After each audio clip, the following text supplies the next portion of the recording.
अस्सलाम वालेकुम। Programme night addition में हम आपको खुशामदीद कहते हैं। नाज़रीन, बात तो सच है मगर बात है रुसवाई की। ऊंचे ऐवानों में जहां बैठकर 22 करोड़ आवाम की किस्मतों के फैसले किए जाते हैं और मुल्क को चलाने के लिए एक एक इजलास पर करोड़ों रुपए खर्च किए जाते हैं और इन ऐवानों में आवाम के टैक्स के पैसों पर कौम की वकालत करने वाले अरबाबे इख्तियार जब संजीदा तरीन बहस के दौरान भी हुल्लड़बाजी पर उतरते हैं, गालम गलोच पर उतरते हैं, तो कौम के सर शर्म से झुक जाते हैं। वफाकी बजट पेश करते हुए पार्लियामेंट में जिस किस्म की धींगा मुश्ती और हुल्लड़बाजी के मनाजिर सामने आए, हमारे सबने देखे, वही हाल पंजाब में भी हुआ। सिंध असम्बली में भी बजट पेश जब किया गया, ये मनाजिर हमें देखने को मिले।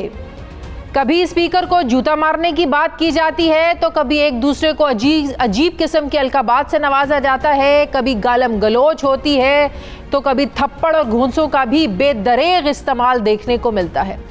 मेरे ख्याल में तो अखलाकियात और तहजीब के दायरे में रह कर बात करने के लिए, बहस करने के लिए किसी भी किस्म की कानून साजी की तो हरगिज़ ज़रूरत नहीं है, क्योंकि ये तो तरबियत होती है जो किसी भी शख्स को दूसरे से नुमाया करती है। इन मुंतखब नुमाइंदों की पार्लियामेंट में संजीदगी का आलम देखकर अब ये बिल्कुल अंदाज़ा किया जा सकता है कि जो हजरात हैं ये मुल्क और कौम के फैसले करते हुए किस कदर संजीदगी का मुजाहरा करते होंगे। अफसोस होता है कि इन लोगों को हम वोट देकर ऐवानों में भेजते हैं कि जाएं और हमारी किस्मतों के फैसले करें। मलिका बुखारी साहिबा इस प्रोग्राम में मेरे साथ थीं आज, लेकिन अभी जो आपने मनाजिर देखे, जब बजट की कॉपियाँ, बजट की किताबें एक दूसरे पर फेंकी जा रही थीं तो मलिका बुखारी साहिबा की आंख में वो बजट की किताब लगी जिससे उनकी आंख ज़ख्मी हुई। अब वो वीडियो भी चल रही है जिसमें उनको इब्तदाई तिब्बी इमदाद दी जा रही है। अभी थोड़ी देर पहले जब उनसे रब्ता हुआ प्रोग्राम में शिरकत करने के लिए, उनको रिमाइंडर दिया गया तो पता चला कि उनको चोट कुछ ज़्यादा लग गई है, जिसकी वजह से उनका ट्रीटमेंट चल रहा है, जिसकी वजह से अब वो मेरे प्रोग्राम में शिरकत नहीं कर सकती। टेलीफोन लाइन पर मुझे ज्वाइन कर रहे हैं तहरीक इंसाफ के रहनुमा, वज़ीर-ए-आज़म के मुआविन ख़ुसूसी अली नवाज़ अवान साहब। इनकी भी वीडियो बड़ी वायरल हो रही है। जिस तरीके की नाज़ेबा गुफ्तगू, गालम गलोच हुई, अब ज़ाहिर है नेशनल टीवी चैनल पर तो हम वो नहीं चला सकते, इवन के बयान भी नहीं कर सकते। उन्हीं से पूछ लेते हैं इसकी नौबत क्यों आई। चले किताबें उठाकर मारने की भी समझ आती है, वो भी नहीं होना चाहिए, बहुत गलत है, बिल्कुल नहीं होना चाहिए, लेकिन इस कदर गालम गलोच की नौबत क्यों आई आज अली नवाज साहब? अच्छा Shadiya, yesterday I was in your show as well. आप मेरे साथ शोज करती रही हैं पहले भी, और मैं बाकी टॉक शोज में जाता हूँ। मेरा असेंबली का भी है, उससे पहले मेरी पॉलिटिकल जो है, never ever in my life मैं चीज को जस्टिफाई नहीं कर सकता। जो चीज मैं अपने घर में जस्टिफाई नहीं कर सकता, मैं पब्लिकली भी इसे जस्टिफाई नहीं कर सकता। पर चीज समझने की एक चीज है कि देखें, there is reaction to every action. वो ये रहा है कि नून लीग ने ये वतीरा बनाया हुआ है, और आज से नहीं, ये शुरू से इनका वतीरा है। आप देख रहे हैं जो इन्होंने बेनजीर भुट्टो के साथ किया, जो इन्होंने नुसरत भुट्टो के साथ किया, उसके बाद जमाइमा खान के साथ किया, जिस तरह उनके मतलब क्या क्या बातें नहीं की गई और क्या क्या किस तरह के लकबात नहीं दिए गए। उसके बाद शीरी मजारी के साथ, मुराद सईद की फैमिली के साथ, उसके बाद जावेद लतीफ साहब ने जो पाकिस्तान के खिलाफ बात कर, आप बिल्कुल ठीक कह रहे हैं, लेकिन उन चीजों को लेकर आज की कार्रवाई को जस्टिफाई नहीं किया जा सकता। Two wrongs never make one right. I understand this thing, but the thing is, आगे समझिए, अगर कोई आपके आए, आपको कहे, आपको पुश करे, आपको धक्का दे, आपको माँ बहन की गालियां देना शुरू कर दे, तो मुझे बताइए उसका क्या रिएक्शन होगा? गालियां आपको माँ बहन की किसने दी? आपको धक्का किसने दिया? रुहेल असगर साहब, और जो उन्होंने पुश कर रहे थे, जो वीडियो मैं देख रही थी उसमें तो आपके बीच में और रुहेल असगर साहब के बीच में काफी लोग हैं, तो उन्होंने धक्का कैसे दे दिया? ये तो उस वक्त बनी है, उससे पहले देखे ना, वो तो उस एक्सट्रीम उस वक्त हुई है ना, उससे पहले धक्के दिए गए, उससे पहले तो ये तो बाद में, जिस वक्त ये आपको जो वीडियो देख रहे हैं इसमें भी आप रुहेल असगर, आप इसको बहुत उसमें रिवाइंड करके देखें, इसमें भी रुहेल असगर साहब गालियां दे रहे हैं। अच्छा, तो आपका मतलब है कि शुरुआत वहां से हुई धक्के देने की भी और गालियां देने की? वो तो उम्र में आपसे इतने बड़े हैं। पाकिस्तान की हिस्ट्री में हर गलत काम की इब्तदा और इंतहा नून लीग ने की है, लेकिन फिर भी हुकूमत की जिम्मेदारी ज़्यादा बनती है कि ईवान के माहौल को संजीदा रखे, डिसेंट रखे और जो एजेंडा है उसी को लेकर चले। जिस तरह कहते हैं ना, घर में बड़ों की जिम्मेदारी ज़्यादा होती है कि घर के माहौल को बेहतर रखने में, इस तरह हुकूमत आप लोगों की है। आप नहीं समझते कि जिम्मेदारी आप लोगों की ज़्यादा बनती है? नहीं, ये इक्वल रिस्पॉन्सिबिलिटी होती है, और जो रोल गवर्नमेंट का होता है, रिस्पॉन्सिबल ऑपोजिशन का भी बड़ा अच्छा रोल होता है निजाम को चलाने के अंदर। आपने ये देखना, पिछले 2.5 साल हमने कितना बर्दाश्त किया। प्राइम मिनिस्टर इमरान खान ने ओथ लिया, पहली तकरीर करने के, पहली तकरीर नहीं करने दी। पहला बजट पेश करने के, ऐसे तो मर्द पहला बजट नहीं पेश करने दिया, हफीज शेख को नहीं करने दिया, शौकत तरीन को नहीं किया। लेकिन आप कल देखें ना, कल स्पीकर साहब ने शहबाज शरीफ साहब को ही नहीं बात करने दी। ऑपोजिशन के साथ भी तो ज्यादती होती है ना। जब आप हमें बात नहीं करने देंगे तो हम आपको कैसे बात करने दें? आप हमें ना जवाब देने देते हैं, ना बात करने देते हैं, और सारे का सारा वो माहौल खराब कर देते हैं। आप देख लें जितने असेंबली के इजलास हैं, जैसे इनकी बारी आप बात करते हैं, उसके बाद जवाब देने की जब बारी आती है, शोर शराबा नहीं तो कोरम की निशानदेही। ये तो सारा वक्त इसी टैक्टिक्स पे लगे होते हैं। इनके लिए तो कोई चीज ही नहीं है। इस मुल्क में सबसे बड़ी लेजिस्लेशन कौन सी आनी थी? फेटफ की आनी थी। आपके सामने फेटफ की लेजिस्लेशन आई, और हमने कहा आपके नैब पे बात करने को तैयार हूँ, नेशनल असेंबली से पास हो गई। जैसे ही हमने उनको बताया कि ये तो 33 पॉइंट में अमेंडमेंट करना चाहते हैं, इन्होंने जाके सेनेट में रिजेक्ट करा दी। शाजिया, मुझे बात बताओ, इनका अपना आप बहुत बड़ा है। अगर ईवान में यही सब कुछ होता रहेगा, आज मैंने देखा बड़े लोग एंजॉय भी कर रहे थे इस सारे सीन को, हाथ पीछे बांधे हुए हैं, और बड़ा जैसे कोई थिएटर में मूवी नहीं चल रही होती है। बड़े बड़े सीनियर लोग हैं जो इस सारे जो मंजर चल रहा था उसको एंजॉय कर रहे थे। कोई बीच में आकर बचाने की या उस तरीके से जिम्मेदारी का मुजाहरा नहीं कर रहा था। काफी लोग आए थे। आज ईवान में जो कुछ हुआ, मुस्तकबिल में भी ऐसे होता रहा, तो कैसे अवाम का मुद्दा लेकर, अवाम के मसाइल लेकर आप लोग बात करेंगे, जिसके लिए हम लोग आप लोगों को वोट दे के भेजते हैं? मैं शाजिया सुन लें, वे फॉरवर्ड की बात कर रही हैं। वे फॉरवर्ड एक ही है। हाँ। और वे फॉरवर्ड ये है कि एक टेबल पे बैठना पड़ेगा, एक ज़ाब्ता इखलाक बनाना पड़ेगा, और उस ज़ाब्ता इखलाक को ऑपोजिशन और गवर्नमेंट को दोनों को ओबे करना होगा। अगर ये इस तरह नहीं होगा, हम अपनी लेजिस्लेशन करेंगे। अब हम एग्रेसिवली हमारे नंबर्स पूरे हो गए, हम अभी इलेक्ट्रॉनिक वोटिंग मशीन पे अपनी लेजिस्लेशन लेके आ चुके हुए हैं। उसके बाद हम ओवरसीज पाकिस्तानी की हमारा लीगल जो अभी, लेकिन असम्बली के रूल तो ऑलरेडी मौजूद है। मुझे ये समझ में नहीं आती है कि इखलाकियात के दायरे में रहते हुए, बात करते हुए, बहस करने के लिए भी क्या किसी लिखत पढ़त की जरूरत है? ये तो एक नेचुरल इंसान की तमीज होती है, तहजीब होती है, जो इंसान अपने घर से सीखता है। शाजिया, शाहजेब की और जावेद चौधरी की लड़ाई हो गई। मुझे बात बताएं, वो पूरी कितनी वीडियो वायरल हुई। उस दिन जावेद चौधरी साहब के शो के अंदर फरदौस की और दूसरों की लड़ाई हो गई। आपने देखा ना? तो भाई, तो आप जब एक चीज होती है उससे आगे किस तरह बढ़ते हैं? देखें, गोरा ब्लैक एजेस कहलाता है उस टाइम को अपनी, पर जब उसने मैग्ना कार्टा साइन कर लिया, सारे लॉर्ड्स ने साइन कर लिया और ने कहा हम इस लॉ के अंदर हैं, हम में से भी कोई लॉ ब्रेक करेगा तो हम इस लॉ के अंडर आएंगे, हम भी ट्रायल होंगे। तो ये ज़ाब्ता इखलाक हर एक को साइन करना पड़ेगा, वरना आप गालियां दें, आप किसी की माँ बहन की गालियां दें, किसी को धक्के दें, किसी को अपनी सुपीरियरिटी का वो कहें कि मैं आपसे बहुत सीनियर हूं। तो अवाम के मसाइल छोड़कर अब हमें इस चीज के पीछे फिलहाल लग जाना चाहिए कि ज़ाब्ता इखलाक क्या होना चाहिए। मसाइल साथ साथ चल रहे हैं चाची, ये नहीं हो सकता। इस मुल्क के अंदर माशाल्लाह जबरदस्त, अब आपको 3 लेजिस्लेशन मैंने बता दी हैं। 2 मेरे इस्लामाबाद से रिलेटेड बिल है, फूड सेफ्टी एक्ट और रेंट कंट्रोल, वो भी आपके सामने है। नून लीग हमेशा जो हुआ आज अफसोस है आपको, दोबारा इस तरह नहीं होगा। शाजिया, मैं पहले भी कह चुका हूँ, जो चीज को मैं अपने घर में जस्टिफाई नहीं कर सकता ना, तो मैं पब्लिकली भी उसे जस्टिफाई नहीं कर सकता। टोटली मैं इस चीज पे हूँ कि ये चीज नहीं होनी चाहिए थी, गलत है।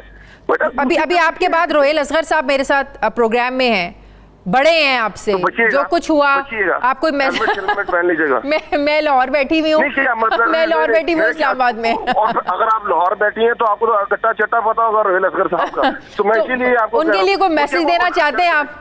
मैं यही कह रहा हूँ, आप देखें, हर चीज से इंसान सीखता है। अभी 2 महीने पहले रोहेल असगर साहब की जो वीडियो आई हुई थी जिसमें गालम गलोच कर रहे थे आपके पार्लियामेंट के सामने, इफ यू रिमेंबर, क्या इससे उन्होंने कुछ सीखा उन्होंने? और आज वही अमल वो दोबारा कल वो भी गलत था, आज जो हुआ आज वो भी गलत है। बिल्कुल ठीक बात। बहुत शुक्रिया, वेरी ट्रू। बहुत शुक्रिया अली नवाज अवान साहब मेरे साथ थे। नाज़िर, मुझे प्रोग्राम में एक ब्रेक लेनी है, ब्रेक के बाद वापस आएंगे। शेख रोहेल असगर मुस्लिम लीग नून के रहनुमा हमारे साथ होंगे। वापस आते हैं वक्फे के बाद।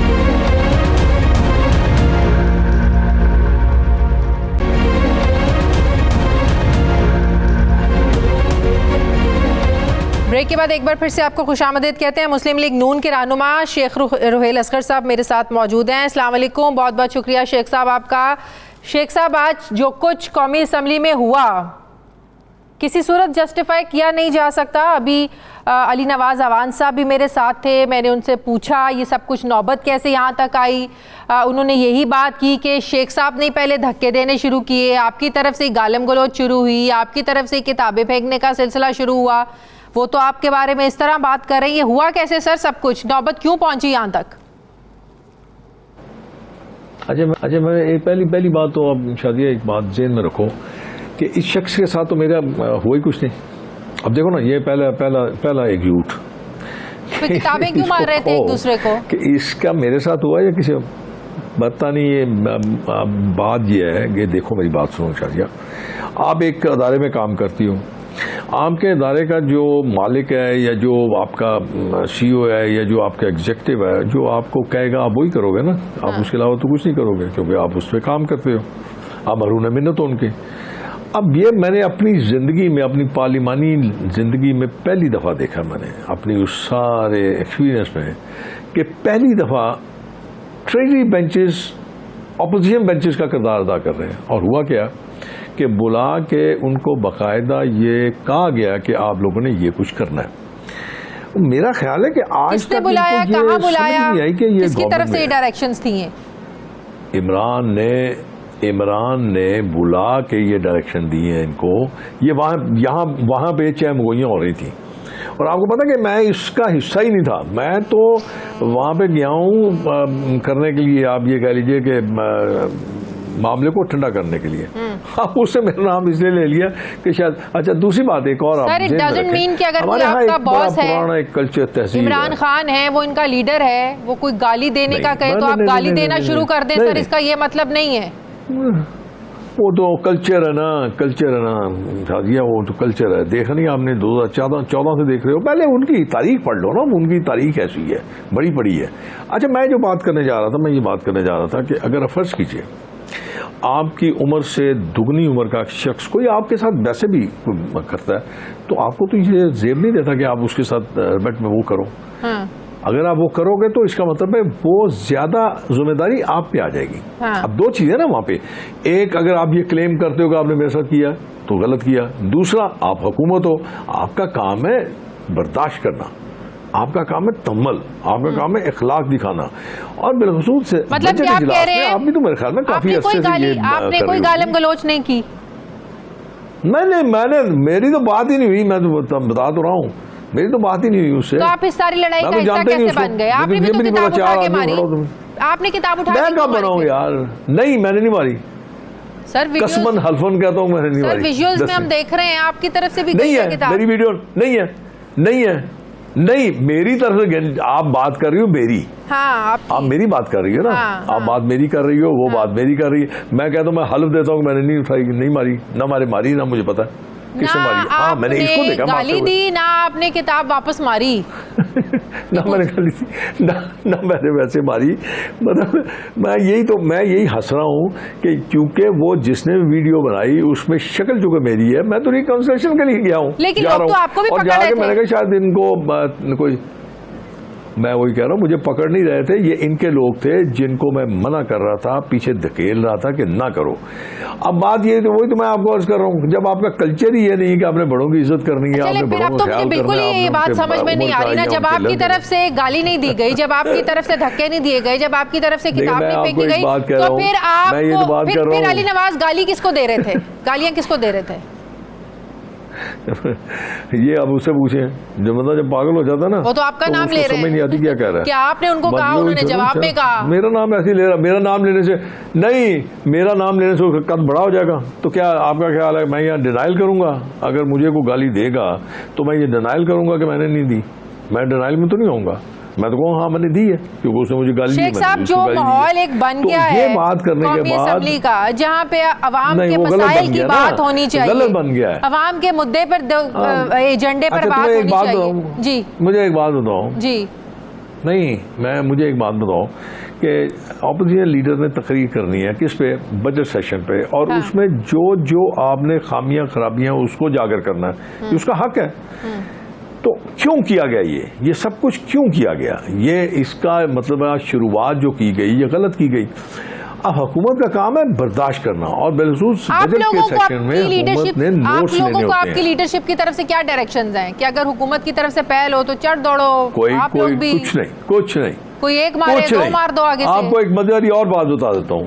अच्छा नहीं ना, बिल्कुल नहीं है, बिल्कुल नहीं है। जिसका नाम मियां नवाज शरीफ है ना, वो बड़ा मजेदार आदमी है, वो इस किस्म की सियासत नहीं करता। मैं आपको एक बात मैं किसी की तरफदारी या किसी की वकालत नहीं कर रहा, मैं आपको एक और खूबसूरत बात बता देता हूँ। हाँ। कल मुझे 100% पता है कि कल ऑपोजिशन को चैम्बर में बुलाया गया, स्पीकर चैम्बर में, उसमें हुकूमती बेंचेस में। हाँ। आप इसको कंफर्म कर लीजिएगा। जी जी। ऑपोजिशन ने ये बात की, वहां पे सजेशन दी कि आप हमारे किसी लीडर के खिलाफ बयानबाजी ना कीजिए असेंबली में, हम आपके लीडर के खिलाफ नहीं करेंगे। सही। आप हमारे लीडर के जब वो स्पीच कर रहा हो इंटरफेरेंस ना करें, हम आपके लीडर कुछ चीजें तय हुई हैं कल, में इंटरफेरेंस नहीं करेंगे। बिल्कुल सही कह रहे हैं आप। हो गई ना? हाँ, हुई। अब क्यों किया? आज फिर वही एटीट्यूड, वही सिलसिला बचगाना और नापुख्तगा किस्म की और अनकल्चर्ड किस्म की चीजें की गई। तो हमने तो नहीं की हुल्लड़बाजी, हमने तो जवाब दर अब जब मेरे शहबाज शरीफ स्पीच समझ आ जाएगा आपको ये समझ आई है? आप मुझे एक बात बताओ, सुन लेना। नहीं, मुझे एक बात बताओ, एक चीज समझ में आपको ये समझ आ गई? नहीं पहले आप मेरी सुनो। करने के लिए शहबाज शरीफ साहब के साथ उनकी पार्टी के लोग उनको रेस्क्यू करने के लिए उनको ना जरूरत पेश आ जाती है। क्यों? उधर से इमरान खान साहब के साथ भी ऐसे होता है, वो खड़े होते हैं स्पीच करने के लिए, उनके लोग आसपास आके रेस्क्यू करने के लिए। ये जरूरत क्यों पेश आती है? जब आपको ये कह दिया गया कि जब आपसे ये तय कर लिया गया कि चलिए आप इन बातों पे तय कर लीजिए, आप इन प्रिंसिपली एग्री कर लीजिए कि ये नहीं होगा, और अगर उसके बाद ऑपोजिशन बैकआउट करती है तो आप ऑपोजिशन को बुरा कहेंगे, लेकिन ऑपोजिशन तो खुद आपको पेश कर रही है ये कि आप ये कर लीजिए। अब आप बात कीजिए रेस्क्यू की। रेस्क्यू इसलिए कि जितनी बदतमीजी, जितनी बदअखलाकी होती है वहां पे ये कोई इनसे बाइद नहीं है कि ये उससे और मज़ीद बदतमीजी आज दोनों तरफ से हमें देखने में, तूफान बदतमीजी नजर आया सर, वो दोनों तरफ से था। स्पीकर सूरत-ए-हाल को नहीं संभाल सके। और खुदा की बंदी मैं ये कह रहा हूं कि ऑपोजिशन का काम है शोर डालना, ऑपोजिशन का काम है हुकूमत के गलत कामों पे तनकीद करना, ऑपोजिशन का काम है उनकी गलतियां खामियां को उजागर करना। इस चीज से तो ऑपोजिशन को किसी ने नहीं रोका। थोड़े दिन पहले नहीं, मुझे एक पहले रोका क्यों नहीं है? क्या कर रही हैं आप? बात क्या कर रही हैं? कल की फुटेज उठा के देख लीजिए। जो ही मियां शहबाज शरीफ साहब तकरीर करने के लिए उठे हैं, उन्होंने बदतमीजी शुरू कर दी, वो हुल्लड़बाजी शुरू कर दी। सर उधर से हुकूमती बेंचेस से ऑपोजिशन शुरू हो जाती है। ओए हाय, ओए अल्लाह की बंदी, बात को समझने की कोशिश करो। ऑपोजिशन ने तो करना है, ये तो उनका हक है, हुकूमत नहीं करती। ट्रेजरी बेंचेस से ये नहीं होती। मैंने अपनी पूरी इस जिंदगी में, अपनी पार्लिमानी जिंदगी में ये पहली दफा देखा कि हुकूमत जो है वो ऑपोजिशन का रोल अदा कर रही है। जो आप सीखेंगे वही कुछ करेंगे ना, जो आपने किया। आपने ये एडवांटेज लेने की कोशिश की कि आप खातून है इसलिए आपको कोई कुछ नहीं कहेगा। टेलीविजन चैनल पे सुन रही थी, वो कह रहे थे ऐसे नहीं हो सकता कि हमें एक थप्पड़ पड़े हम दूसरा गाल भी पेश कर दें। तो बात ये कि आप कह रहे हैं कि ऑपोजिशन का यही काम होता है, लेकिन अगर मैं आपको एक बात करूं, हुकूमत ने बजट के सेशन में बहुत ज्यादा बुर्दबारी का इजहार करना होता है। हाँ। और जो ऑपोजिशन बातें करती है, जो बजट में तनकीद करती है, उनकी नोटिंग लेना उनका काम होता है। और उस नोटिंग की रोशनी में अगर ऑपोजिशन कोई अच्छी बात कहती है तो उसको अडॉप्ट किया जाता है, ना कि इस किस्म की हुल्लड़बाजी की जाती है। सर अब जरूरत इस बात की है कि इस पर जबरदस्त किस्म का एक्शन होना चाहिए, एक्शन होना चाहिए। मैं आपको गुजारिश करूं, अगर स्पीकर जो कि कस्टोडियन है पूरे हाउस का, जब तक वो अपना रवैया नहीं बदलेगा उस वक्त तक ये हाउस आराम से नहीं चल सकता। जब आप एक ही जमात के, और आप बरमला आप कहेंगे, आप मैं वही कह रहा हूँ, बेबस नहीं है, उसके पास बेइंतहा इख्तियारात हैं। और जब तक वो अपने इख्तियारात का इस्तेमाल दुरुस्त तरीके से नहीं करेगा, जो गलत है उसको गलत ना कहे, जो ठीक है उसको ठीक कहेगा, जो गलत है उसको गलत कहेगा, तब जाके ये हाउस ठीक होगा। क्या आपका ख्याल है कि जब पीपल्स पार्टी की हुकूमत थी तो नून लीग तनकीद नहीं करती थी, तहरीक इंसाफ तनकीद नहीं करती थी? लेकिन वो सुनते थे, बुर्दबारी से, हौसले से सुनते थे। इखलाक से जवाब देते थे, वो ये नहीं करते थे कि उठा के। सर बहुत बहुत शुक्रिया। शेख रुहेल असगर साहब मेरे साथ हैं, मुस्लिम लीग नून के रहनुमा। नाज़रीन मुझे एक ब्रेक लेनी, वापस आते हैं वक्फे के बाद।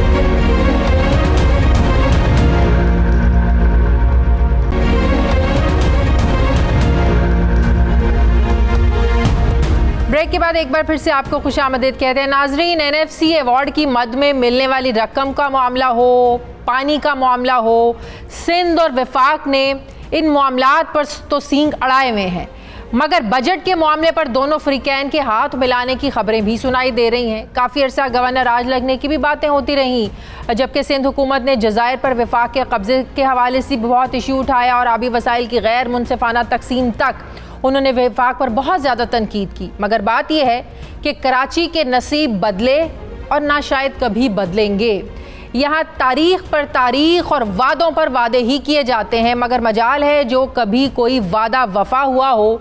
अरबों रुपए के फंड्स कराची के नाम पर बटोर लिए जाते हैं, मगर वहाँ के बासियों को पीने का साफ पानी मुयसर नहीं होता। कराची का कचरा आज भी वहाँ के मकीनों का मुंह चिढ़ाता है और नालों की हालत ज़ार देख कर तो चीफ जस्टिस भी गुज़श्ता रोज़ बोल उठे कि सिंध के करता धरता कर क्या रहे हैं। मुअज़्ज़िज़ चीफ जस्टिस का ये कहना था कि कराची को यूनुस मेमन कनाडा से ऑपरेट कर रहा है। उन्होंने सवाल किया कि एडवोकेट जनरल सिंध बताएं कि इन हालात में सूबा कैसे गुजारा करेगा। आप नाला साफ नहीं करा सकते तो सूबा कैसे चलाएंगे। गुज़श्ता रोज चीफ जस्टिस ने रिमार्क्स दिए कि सिंध हुकूमत के पास एक ही मंसूबा है, बद से बदतर बनाओ। आप लोग फैसला कर लें करना क्या है। इस तरह हुकूमत नहीं चलती, बल्कि हुकूमत तो है ही नहीं। जबकि दूसरी जानिब वफाक और सिंध हुकूमत के माबैन जंग जोरों पर है। गुज़श्ता रोज़ वफाकी वज़ीर इत्तलात फवाद चौधरी ने सिंध हुकूमत को आड़े हाथों लेते हुए कहा कि हमने अगर सिंध का पैसा सिंध पर लगाना है तो हम वहाँ के अवाम पर खुद खर्च करेंगे, वहाँ के हुक्मरानों को हरगिज़ नहीं देंगे। आज उन्होंने एक बार फिर अपोजिशन के हवाले से ये बात की कि नून लीग मौजूदा दौर की ईस्ट इंडिया कंपनी है। मॉडर्न ईस्ट इंडिया कंपनी ने मुल्क को लूटा। गवाल मंडी में पिट्ठू गरम खेलने वाले लंदन में पोलो मैच देख रहे हैं। उन्होंने कहा कि लोग कहते हैं कि कराची को इसका हक नहीं मिल रहा। घोटकी, लाड़काना समेत सिंध के दीगर शहरों का बहुत बुरा हाल है। वफाकी तरक्याती बजट के पैसे का थर्ड पार्टी ऑडिट करवाया जाएगा। आज सिंध हुकूमत ने बजट पेश किया है। क्या है इस बजट में अवाम के लिए, मैं बात करूंगी। मुझे ज्वाइन कर रहे हैं वज़ीर इत्तलात सिंध नासिर हुसैन शाह साहब। अस्सलाम वालेकुम, बहुत बहुत शुक्रिया नासिर हुसैन शाह साहब। मैं आज बजट की कुछ चीदा डिटेल्स पढ़ रही थी। तरक्याती बजट के हवाले से मैं पढ़ रही थी कि 222 अरब रुपए और कराची के मंसूबों के लिए 22 अरब रुपए रखने की तजवीज़ दी गई है। एक तरफ जब हम ये फिगर्स पढ़ते हैं तो लगता है कि पता नहीं कराची की सिंध की हालत कितनी बदलने वाली है, लेकिन दूसरी तरफ जब हम रिमार्क्स देखते हैं, जब चीफ जस्टिस साहब के इस तरह की ऑब्जर्वेशन देखते हैं तो वाकई ये लगता है कि सिंध और कराची का कोई हाल नहीं है। जितना भी पैसा आता है वो पता नहीं कहाँ चला जाता है। कचरा देख लें, नालों की सफाई देख लें। तो आज जो बजट पेश किया गया है, आम आवाम के लिए इस बजट में क्या है सर? बिस्मिल्लाहिर्रहमानिर्रहीम, अल्लाहुम्मा सल्ली अला मुहम्मदिन व आले मोहम्मद। देखें, तमाम मुश्किलात के बावजूद कि जिस तरह फेडरल गवर्नमेंट एक मुआशी कत्ल करने के चक्कर में है सिंध हुकूमत का, जहाँ पे वो समझते हैं कि सिंध में उनकी हुकूमत नहीं, और इसमें बहुत ज़्यादा हमें हर्डल्स क्रिएट किए जाते हैं हमारे लिए। और मिसाल के तौर पर जो लास्ट ईयर था उसमें भी हमें 25% कम दिए गए पैसे जो कमिटेड थे, और करंट ईयर में भी आज के दिन भी कोई 83 बिलियन कम है जो उन्होंने हमसे प्रॉमिस किया हुआ था। तो इसी तरह जो अभी एलोकेशंस दी गई हैं वो भी कोई इतनी ज़्यादा बेहतर नहीं है। इन सब मुश्किलात के बावजूद हमने पूरी कोशिश की कि एक अवाम दोस्त बजट हो जिसमें आम आदमी की ज़्यादा से ज़्यादा ख्याल रखा जाए, उसको कैटर किया जाए, क्योंकि चेयरमैन बिलावल भुट्टो जरदारी साहब की खुसूसी हिदायत थी और उनको मद्देनज़र रखते हुए चीफ मिनिस्टर सिंध मुराद अली शाह साहब और पूरी टीम ने पूरी कोशिश की कि कोई नया टैक्स ना हो, बल्कि रिलीफ दिया गया टैक्सेस के लिहाज से भी। फिर तनख्वाहों में आपने 20% इजाफा किया, ख्याल। जी बिल्कुल, अभी हमारी तो पूरी कोशिश है 25% की, लेकिन जो तजावीज़ आई वो इसी तरह थी। और जो उजरत है उसको 25,000 तक किया गया, ताकि ये जो महंगाई है इस मौजूदा वफाकी नाअहल हुकूमत की वजह से जो आम आदमी का जीना अजीरन हुआ है, वैसे तो ये नंबर बड़े बता देते हैं कि जी हमने बड़ी रिकवरियां कर ली, बड़ी हमारे ऊपर डॉलरों की बारिश हो रही है, लेकिन वो ट्रिकल डाउन नहीं हो रहा आम आदमी की तरफ। और कुछ आपने कुछ चीज़ें कही हैं अपने इंट्रो में जो जाहिर है चीफ जस्टिस ऑफ पाकिस्तान मेरे लिए इंतहाई काबिल इज़्ज़त व एहतराम है, उनकी बात पे मैं कोई कमेंट तो नहीं कर सकता, लेकिन हमने यहाँ पे परफॉर्म किया है और उस परफॉर्मेंस का पैरामीटर क्या है, उसके इंडिकेटर क्या है, उसका रिटर्न क्या होता है, वो आवाम ने देना है ना। आपने देखे हमारी परफॉर्मेंस है तो वो सीटें जो हमारी नहीं थी कराची में भी हमें वो लोग वोट दे रहे हैं, वो समझ रहे हैं कि हमने कुछ कर रहे हैं। आज भी मसला है नालों की सफाई पर बात, तो इसमें तो विफाक को मुरुद इल्जाम नहीं ठहराया जाता ना, बल्कि इसमें तो विफाक ने हमेशा हेल्प करने की कोशिश की है। देखें वो सिर्फ वादे होते हैं, दावे होते हैं, ऐलानात होते हैं। देखें सिंध 70% कंट्रीब्यूट करता है और जाहिर है ख़ास तौर पर कराची, तो वहाँ के लिए सिर्फ वफाक से ऐलानात किए जाते हैं, अमली तौर पर वो नहीं किया जाता। जाहिर है वो बर्डन भी हमारे ऊपर आता है और हमारा फ़र्ज़ है। मैं बिल्कुल आपकी बात से इस हद तक मुत्तफिक हूँ कि कचरा अब भी है, लेकिन बहुत सारी जगहों पे बेहतरी आई है।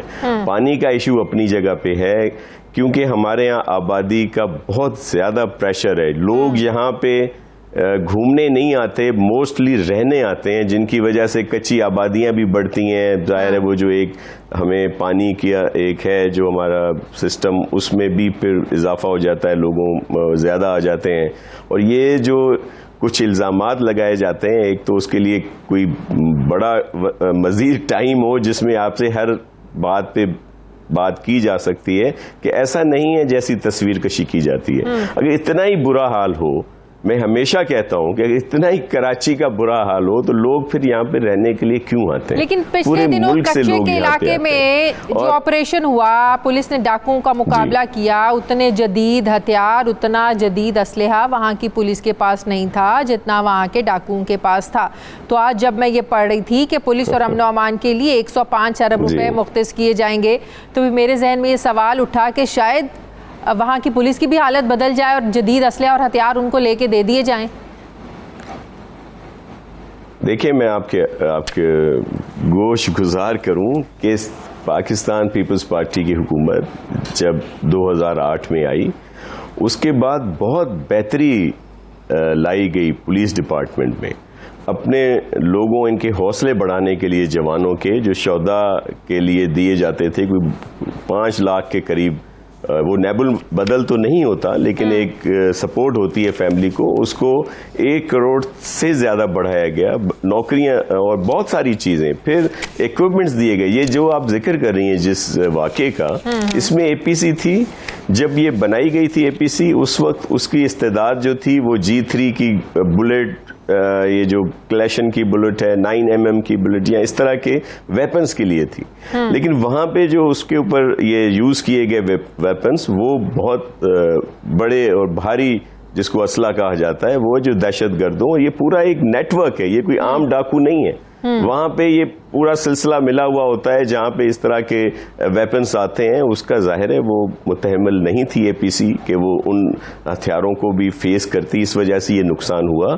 लेकिन वहाँ पे उन डाकुओं को बेशतर को मार दिया गया है, जितने वहाँ पे मगवी थे वो बाजियाब हो चुके हैं और ऑपरेशन चल रहा है। एक और बात मैं आपको बताऊं, ये बड़ा परसेप्शन है जी। अभी हमारे फवाद साहब भी आए हुए थे कि जी सिंध पुलिस जी ये जी वो बड़ा राग अलाप रहे थे। सिंध पुलिस की बड़ी कुर्बानियां और बड़ी कामयाबियां हैं। बिल्कुल। वो पता नहीं क्यों वो दिन भूल जाते हैं जब यहाँ पे कॉन्वाय सिस्टम होता था, पूरी सिंध में कॉन्वाय के बगैर मूव नहीं कर सकते थे। ये मैं कराची से हट के बात कर रहा हूँ। तो वहां पे कौन अमन लाया? यही हमारी पुलिस, इनके शौदा, इन्होंने कुर्बानियां दी, शहीद हुए। अभी कराची स्टॉक एक्सचेंज पर हमला हुआ था, वो किसने नाकाम बनाया? कौन वहां पे शहीद हुआ? बिल्कुल आप सही कह रहे हैं, लेकिन कराची से अगर रेंजर्स को हटा लिया जाए, आपको लगता है कि अमन उस तरीके से बरकरार रहेगा? बिल्कुल, रेंजर्स का रोल है। देखें, मैं आपको अर्ज करूं, रेंजर्स का अहम रोल है, हमें उनके लिए बहुत एहतराम है और उनके भी शहीद हैं, उन्होंने भी कुर्बानियां दी हैं। रेंजर्स के जवान यहाँ पे शहीद हुए हैं, हमारी दीगर एजेंसीज के लोग यहाँ पे शहीद हुए हैं। लेकिन आपको कराची का वो वक्त भी याद होगा कि यहाँ पे क्या होता था, आज क्या है, बहुत अच्छे हालात हैं। और फिर ये फवाद साहब 140A का रोना रो रहे थे, 140A की तो बड़े ये दावेदार बनते हैं। इन्होंने पंजाब में क्या किया है? वहां के बल्दियाती मुंतखब इदारों के साथ इलेक्टेड लोग थे, 2 साल पहले उनको घर भेज दिया। अब कोर्ट के अहकामात पर है कि उनको काम करने दें, उनको काम करने नहीं दिया जाता। आज केपी में क्या 140A पे अमल हो रहा है, वहां पे है ये बल्दियाती इदारे। बलूचिस्तान में सिंध वहां मेयर के साथ क्या किया इन्होंने? सिंध वाहिद सूबा है जहां पे इसके बावजूद कि कराची, हैदराबाद हमारे बड़े शहर हैं, वहां के मेयर जो थे वो पीपल्स पार्टी के नहीं थे, उनको उनकी मियाद पूरी करने दी गई। हालांकि जब इन्होंने कर रही है कि सिंध में गवर्नर राज लगा दे देखिए, वो उनकी तो बहुत बड़ी ख्वाहिशात है ना। ये सब जो है, असल मसला तो इनका ये है कि सिंध में पीपल्स पार्टी की हुकूमत कैसे बन गई, ये चीज उनसे हजम नहीं होती। कभी गवर्नर रूल, कभी गवर्नर राज, कभी कोई और नया, वो हमारे वजीर कानून जो है। जी, हमने तो हमेशा मुफाहमत की सियासत की है, हमारे साथ मुनाफकत की सियासत हुई है हमेशा। लेकिन मैं सिर्फ आपको ये बता रहा हूं कि इनसे हजम नहीं होती चीजें, और फिर ये नया राग अलापना शुरू कर देते हैं। अब आप देखें, कोविड में पूरे मुल्क में सख्तियां हुई, पूरे मुल्क में जाहिर है उसके से बेहतरी आई। कहीं भी पीपल्स पार्टी, PMLN या किसी भी जो सही एक पार्टीज हैं, ये तो PTI तो वन टाइम पार्टी है ना, ये तो ऐसे ही आ गई एक दफा लोगों को मामू बना के, आगे तो ये नहीं आ रही। लोगों ने बाई इलेक्शन में कह दिया कि नहीं आ रही, दिखा दिया कि पूरे ये कहीं से यकीन दहानी मिली है कि नहीं आ रही ना। आप देख नहीं देखे, एक तो जो सिलेक्टर्स थे वो भी परेशान है, और जो कुछ लोगों को मामू बना के इन्होंने वोट लिए थे वो भी इनको वोट नहीं देना चाहते जो इन्होंने मुल्क की हालत की है। आप बताएं, अभी इंतखाबात हुए ना, पूरे सूबे में बाय इलेक्शंस हुए, एक जगह पे ये नहीं जीते, जो इनकी अपनी सीटें थी ये वो तक हार गए। तो ये लोगों का फैसला है, क्योंकि एक दफा वो इन्होंने मामू बना दिया, RTS इनका चल गया, कुछ और चीजें हो गई जिनकी वजह से ये आगे वन टाइम पार्टी है, दोबारा नहीं आती। एतमाद ले आए आप सेनेट में, तब आप लोग फिर पीछे हट जाते हैं। नून लीग तो कहती है लेके आए, फिर आप लोग पीछे हट जाते हैं। मैं देखें उसमें एक प्रोग्राम बिल्कुल अलग से रख दें कि PDM में जो बातें मेरे चेयरमैन बिलावल भुट्टो जरदारी साहब ने की, और जो उनकी सजेशंस पर जब अमल किया गया, तो जो जिक्र कर रहा था बाई इलेक्शन में PDM के लोग जीते। जो कौमी असेंबली है, जो प्राइम मिनिस्टर साहब की कॉन्स्टिट्यूएंसी है, वहां पे भी PDM का उम्मीदवार जीता ना, यूसुफ रजा गिलानी उन सबके मुश्तरका उम्मीदवार थे। अब जब हम जा रहे थे नो कॉन्फिडेंस की तरफ, तो इन्होंने, आपने देखा कि PDM में क्या हुआ कि जी वो मार्च जो होगा 26 मार्च को जो होना था वो मशरूत कर दिया गया इस्तीफों से, फिर इस तरह के इल्जामात, बहुत सारी चीजें। तो किसने किया इसको, उस मूव को डिस्टर्ब किसने किया? हमने नहीं किया। वो आप पे इल्ज़ाम लगाते हैं, आप उन पे इल्ज़ाम लगाते हैं। बहुत बहुत शुक्रिया वज़ीर इत्तलात सिंध हुसैन शाह साहब मेरे साथ हैं। मुझे ब्रेक लेनी है नाज़रीन, वापस आते हैं एक छोटे से वक्फे के बाद।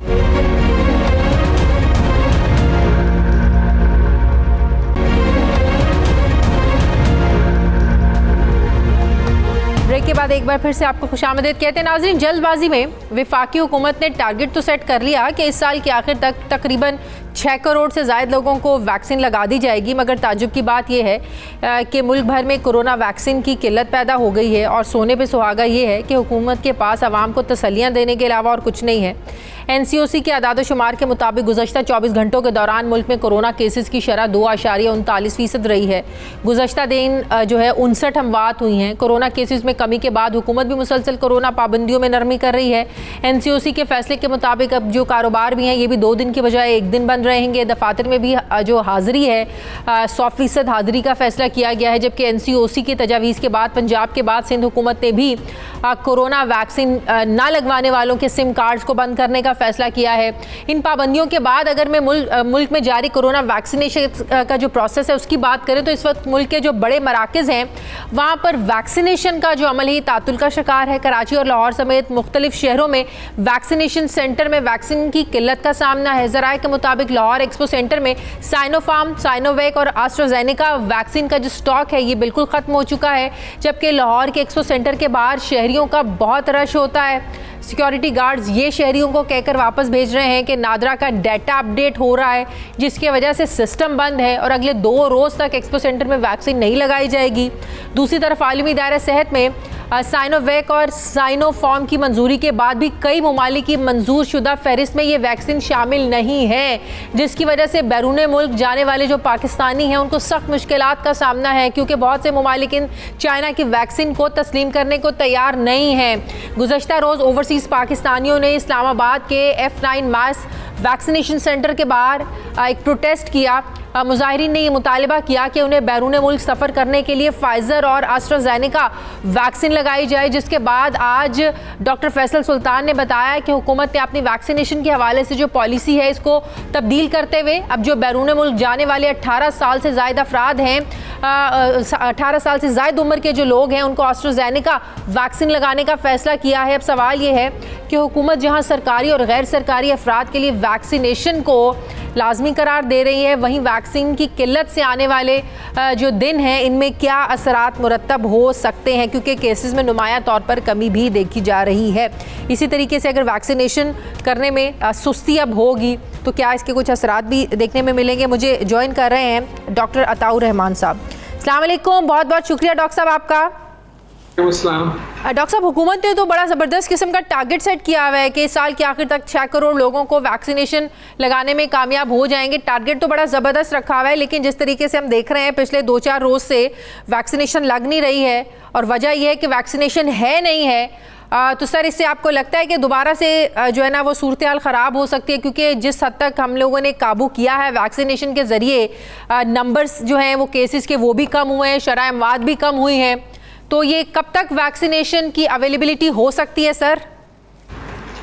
जी शुक्रिया। बात यह कि ये जो शरह अमवात कम हुई है और पाकिस्तान में जो कंट्रोल में रहा है पूरी सूरत हाल दूसरे ममालिक के मुकाबले में, इसका वैक्सीन से कोई ताल्लुक नहीं है। अच्छा। ये जो है ये हुकूमत की पॉलिसी का ताल्लुक है, क्योंकि वैक्सीन तो आपके अभी तक 1 करोड़ अफराद को भी नहीं लगी, 22 करोड़ पॉपुलेशन है, 1 करोड़ को भी नहीं लगी। तो इस स्टेटिस्टिक्स में जो ये कम हो रहा है उसमें हुकूमत की बहुत अच्छी पॉलिसीज़ का ताल्लुक है कि ये रोज़ाना की बुनियाद पे रिव्यू करते हैं। 5, 6, 7 हज़ार मकामात को लॉकडाउन किया जाता है, कुछ इलाकों को रिलैक्स करते हैं। इसमें वैक्सीन का होना या ना होना जो है उसका ताल्लुक नहीं है, बल्कि हुकूमती पॉलिसीज़ का और स्मार्ट लॉकडाउन का डायरेक्ट ताल्लुक है, जिसकी वजह से ये सूरत हाल यहाँ पे कंट्रोल में है अल्हम्दुलिल्लाह हिंदुस्तान या दूसरे ममालिक के मुकाबले में। हाँ। वैक्सीन के जो सवाल उठाया है आपने, ये बहुत बड़ा मसला है, क्योंकि वैक्सीन पाकिस्तान में तो बनती नहीं, हमें बाहर से ख़रीदनी है। बाहर से जो है वो उनके पास लिमिटेड सप्लाई है, दुनिया भर की डिमांड है, बहुत सारे ममालिक ने ओवर बुक कर रखी है। जैसे कनाडा ने अपनी पॉपुलेशन से 400% ज़्यादा वैक्सीन ख़रीद रखी है, बरतानिया ने और यूरोपीय ममालिक ने जितनी वैक्सीन उनको ज़रूरत थी उससे 300-400% 400% ज़्यादा ख़रीद ली है, और वो फिर उसको अपने आप को सेफ गार्ड करने के लिए, जिसकी वजह से सप्लाई मौजूद नहीं है। तो ये जो है ये 6 करोड़ की जो टारगेट इन्होंने लगाई है, ये उस उम्मीद पे लगाई है कि वैक्सीन मिल जाएंगी, और हमें उम्मीद है कि और कहीं नहीं तो चाइना से तो मिल ही जाएंगी। लेकिन ये जो दूसरा जो बड़ा मसला आपने पॉइंट आउट किया है कि जो बाहर यूरोप और अमेरिका की तरफ जाने वाले लोग हैं, ख़ासतौर पे स्टूडेंट्स हैं, उनके लिए फाइज़र और एस्ट्राजेनेका ये जो शराइत लगा दी गई हैं, ये बहुत नाजायज़ चीज़ है। क्योंकि जी सर, जब आलमी इदारा सेहत ने इन वैक्सीनेशन को अप्रूव किया है तो फिर तो ये कोई पर्सनल वॉर लग रही है चाइना के ख़िलाफ़, एक प्रोपेगेंडा लग रहा है इन ममालिक का कि चाइना की वैक्सीन इनके लिए एक्सेप्टेबल ही नहीं। आपको पता है हमारे मुल्क में तो ज़्यादा तादाद जो लोगों को लगी है वैक्सीनेशन की, वो तो चाइनीज़ वैक्सीनेशन लगी है। बिल्कुल आप सही फरमा रही हैं। ये जो है ये सिर्फ सियासी तौर पर इस्तेमाल किया जा रहा है और कमर्शियल फ़ायदे, ताकि लोग जो है मजबूरन फाइज़र ख़रीदें और मजबूरन एस्ट्राजेनेका लगाएं। हालांकि चाइनीज़ वैक्सीन जो है हर लिहाज से उनसे बेहतर है, क्योंकि इस्टेब्लिश टेक्नोलॉजीज है या कम से कम उसके मुकाबले में हैं, तो हमें जो है इस सिलसिले में सख्त प्रोटेस्ट करनी चाहिए मगरबी ममालिक से और दूसरे ममालिक को साथ लेकर यूनाइटेड नेशंस। सर मुझे एक बात बताएं, एक सवाल मेरे जहन में आ रहा है, जो ऑलरेडी चाइनीज़ वैक्सीन लगवा चुका है, उसकी 2 खुराकें डोजेज़ लगवा चुका है, लेकिन अब उसने इंटरनेशनली ट्रैवल करना है अमेरिका में, कहीं यूरोप, इंग्लैंड में, क्या उसको दोबारा फाइज़र या एस्ट्राजेनेका लगवानी पड़ेगी? अगर ऐसा है तो क्या इसके कोई नेगेटिव असरात होंगे कि पहले वो चाइनीज़ लगवा चुका है, लेकिन क्योंकि अब इन ममालिक की डिमांड है कि भाई हमारे लिए चाइनीज़ वैक्सीनेशन एक्सेप्टेबल नहीं है, आप फाइज़र लगाएं व लगवाएं या एस्ट्राजेनेका लगवाएं, तो ये इसके कोई नेगेटिव असरात तो नहीं होंगे? बिल्कुल नेगेटिव असरात हो सकते हैं, रिएक्शन हो सकता है, ये बिल्कुल एडवाइजेबल नहीं है, क्योंकि आप 8-10 महीने या 12 महीने तक जब तक उसकी एंटीबॉडीज़ पहली वाली वैक्सीन के नतीजे में एंटीबॉडीज़ मौजूद हैं आपके यहाँ, तो आपके जिस्म के अंदर, तो आप दूसरे वैक्सीन जो है वो नहीं लगवानी चाहिए। और इसको जो है मेडिकली भी इसको मना किया गया है जब तक कि साइंटिफिक डेटा नहीं आ जाता कि कौन सी वैक्सीन किसके साथ मिक्स हो सकती है, जब तक ये इस्टेब्लिश नहीं हो जाता कि ये सेफ़ है, जब तक बिल्कुल मेडिकली ये एडवाइस नहीं किया जाता कि आप पहले एक वैक्सीन लगा चुके हैं तो मजबूरन फिर दूसरी वैक्सीन लगा लें, तो ये मजबूरी है। अब ऐसे स्टूडेंट्स जो कि चाइनीज़ वैक्सीन लगा चुके हैं उनके पास और कोई चारा नहीं है। सर फाइजर तो पहले सिर्फ जो हज पे जिन्होंने जाना था या कुछ दायमी अमराज, उन लोगों के लिए ख़ास एक टारगेट हुकूमत ने रखा था कि सिर्फ ऐसे ही लोगों को फाइजर लगेगी जो हज पर जा रहे हैं या कुछ ख़ास बीमारियां जिनको हैं उनको लगेगी, तो क्या अब ये इसका दायरा कार फिर बढ़ाएंगे? दायरा कार बढ़ाएं भी, लेकिन उससे कोई फायदा नहीं है, क्योंकि वैक्सीन की अवेलेबिलिटी का मसला है ना। या आप दायरा कार कितना ही बढ़ा दें, लेकिन जब वैक्सीन मिल ही नहीं रही उस तादाद में जिस तादाद में आपको चाहिए, तो ज़्यादातर आपको वैक्सीन जो मिल रही है वो तो साइनोवैक है, साइनोफार्म है, कैंसर। सर इसका मतलब है कि फिर वो जो रशिया की स्पुतनिक है वो भी इस दुनिया के लिए, मगरबी ममालिक जो हैं इनके लिए वो भी एक्सेप्टेबल नहीं होगी, फिर ज़ाहिर है ये एक अलग ब्लॉक है। ये पैसे कमाने के लिए ये सारे चीज़ें की जा रही हैं, तो चाइना के खिलाफ एक सियासी महाज बनाया जा रहा है, या फिर अपने वैक्सीन दुनिया को बेचने के लिए ये किया जा रहा है। और जबकि वर्ल्ड हेल्थ ऑर्गेनाइजेशन ने जिस चीज़ को एक्सेप्ट कर लिया है उसको ना मानना जो है ये ज़्यादती है, और हमें भी फिर इनके प्रोडक्ट्स को बाइकआउट करना चाहिए और वहाँ जाने पर पाबंदी लगा देनी चाहिए। मतलब क्या आप ये कह रहे हैं कि जो ऑलरेडी चाइनीज़ वैक्सीन लगवा चुके हैं, साइनोवैक, साइनोफार्म, साइनोकेन, और अगर उन्हें कहीं ट्रैवल करना है वो बगैर किसी डॉक्टर की रिकमेंडेशन के कोई और वैक्सीनेशन ना करवाएं, राइट? बिल्कुल ना करवाएं, बिल्कुल ना करवाएं, उससे खतरा पैदा हो सकता है। One should be very careful, ये एडवाइस नहीं सही की जा सकती कि मिक्स करें आप वैक्सीन। सही, बहुत बहुत शुक्रिया डॉक्टर अताउर रहमान साथ, थैंक यू वेरी मच। नाज़रीन हमारे प्रोग्राम का वक्त खत्म हो गया है, फीडबैक ज़रूर दीजिएगा, अपना ख्याल रखिएगा, मुझे इजाज़त दीजिए, अल्लाह हाफ़िज़।